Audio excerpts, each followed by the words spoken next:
Hello, welcome again to EMGC।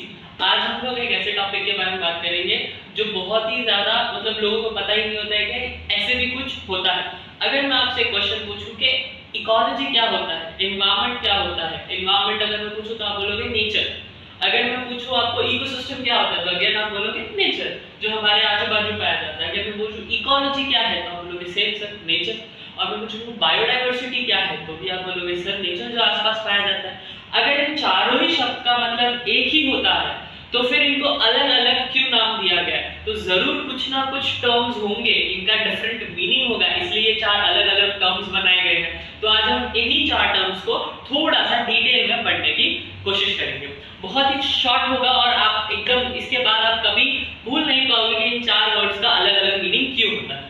तो अगर मैं सबसे पहले बात करूं तो वर्ड आता है एनवायरनमेंट। एनवायरनमेंट का मतलब क्या होता है? जो भी हमारे आजू बाजू पाया जाता है, जो भी हमारे सराउंडिंग में पाया जाता है। बचपन से लेकर बड़े होने तक हमारे आसपास जो भी चीज पाई जाती है उसको हम क्या बुलाते हैं? हमारा एनवायरनमेंट बुलाते हैं या हमारा सराउंडिंग बुलाते हैं। एनवायरनमेंट फ्रेंच वर्ड से है जिसका मतलब होता है enviro, which mean what surrounds something. एक चीज के आजू बाजू जो भी चीज पाई जाएगी उसको एनवायरनमेंट बोला जाएगा। Example, this is a tree. क्या है ये? ट्री है। अब ट्री के आजू बाजू बहुत सारी चीज पाई जाएगी या मतलब उसके सराउंडिंग में बहुत सारी चीजें पाई जाएगी, जैसे सन है, एयर है, एनिमल्स है, ह्यूमंस है और सॉइल है। तो ये सब क्या हो गया? इस ट्री के आजू बाजू पाए जाएंगे, आसपास पाए जाएंगे, सराउंडिंग में पाए जाएंगे। तो I can say that trees के सराउंडिंग में है एनवायरनमेंट, ये सारी चीजें हैं। तो that is the meaning of environment which surrounds something. But वही मैं बात करूं इकोसिस्टम क्या होता है। अब इकोसिस्टम है क्या है? एक सिस्टम है। Eco has come from a Greek word which means house. House मतलब हमारे घर में हम सब लोग रहते हैं, एक घर में आप सब लोग रहेंगे, बट क्या सिर्फ रहने से घर चलता है? नहीं, हमें इंटरैक्ट करना पड़ता है एक दूसरे के साथ। तो यही इस घर में हमारे नेचर जो एक घर है, इको जो एक घर है, उसमें कैसे चीजें एक दूसरे से इंटरैक्ट करती है, वो सिस्टम को क्या बुलाया जाता है? इकोसिस्टम। फॉर एग्जांपल ये ट्री है। अब ये ट्री और उसका जो सराउंडिंग है वो सिर्फ है नहीं, they are interacting with each other. For example tree जो है वो सनलाइट लेगा सन से, एयर से ऑक्सीजन लेगा, ठीक है, सॉइल से वाटर और न्यूट्रिएंट्स लेगा ताकि वो अपना फूड ग्रो कर सके, फूड बना सके। वो कार्बन डाइऑक्साइड लेगा और ऑक्सीजन को छोड़ेगा ह्यूमंस के लिए, एनिमल्स के लिए, प्लांट्स देगा, बहुत सारी चीजें देगी। तो कहीं ना कहीं इंटरैक्शन हो रहा है उसके एनवायरनमेंट के साथ। जो ट्री है वो अपने एनवायरनमेंट के साथ क्या कर रहा है? इंटरैक्ट कर रहा है। तो उसको बोलते हैं हम इकोसिस्टम। इकोसिस्टम का मतलब होता है जब जो आपका ऑर्गेनिज्म है या जो भी आपका पर्सन है वो अपने एनवायरनमेंट के साथ इंटरैक्ट करने लगेगा तो उसको हम बोलेंगे इकोसिस्टम। ठीक है, एनवायरनमेंट मतलब जो भी उसके आजू बाजू मौजूद है, इकोसिस्टम मतलब जब वो आजू बाजू वालों के साथ इंटरैक्ट कर रहा है। और तीसरा आता है आपका इकोलॉजी।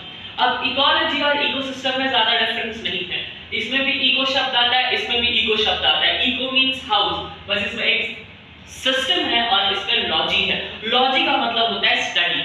जब आप इस इंटरैक्शन को पढ़ोगे तो that will be your ecology. ठीक है, ये इंटरैक्शन कर रहे हैं आपस में और अगर हमने इसको पढ़ने लगे, इस सिस्टम को जब हम पढ़ेंगे तो उसी को क्या बुलाया जाएगा? Ecology, which means study of our household. ये कैसे इंटरैक्ट कर रहे हैं, क्यों इंटरैक्ट कर रहे हैं, ये सब जब हम जानेंगे तो इसी को इकोलॉजी बोला जाता है। और इकोलॉजी क्यों इंपॉर्टेंट है, क्यों हमें पढ़ना है इकोसिस्टम को या इंटरैक्शंस को, बायोटिक और एबायोटिक फैक्टर्स की? क्योंकि वो हमें हेल्प करता है इस दुनिया को, इस नेचर को और बेहतर तरीके से समझने के लिए। ठीक है, तो that is the meaning of ecology. और फिर जो लास्ट शब्द आता है वो होता है आपका बायोडाइवर्सिटी।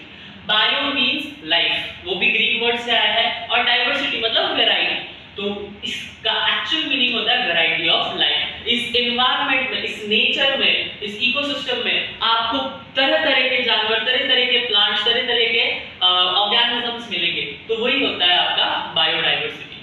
अब ये जो सब है आपका एनवायरनमेंट, इकोसिस्टम, इकोलॉजी और बायोडाइवर्सिटी, ये सब एग्जिस्ट कहां करता है? ये सब एग्जिस्ट करता है आपका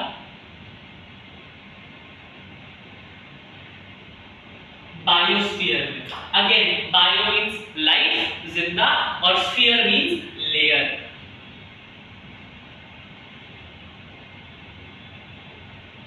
लिविंग लेयर।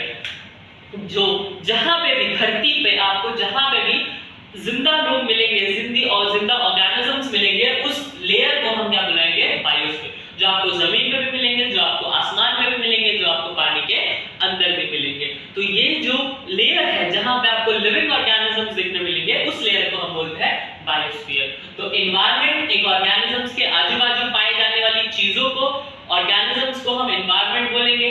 जब वो ऑर्गेनिजम्स बाकी के ऑर्गेनिजम्स से इंटरैक्ट करेगा तो उसको इकोसिस्टम बोलेंगे।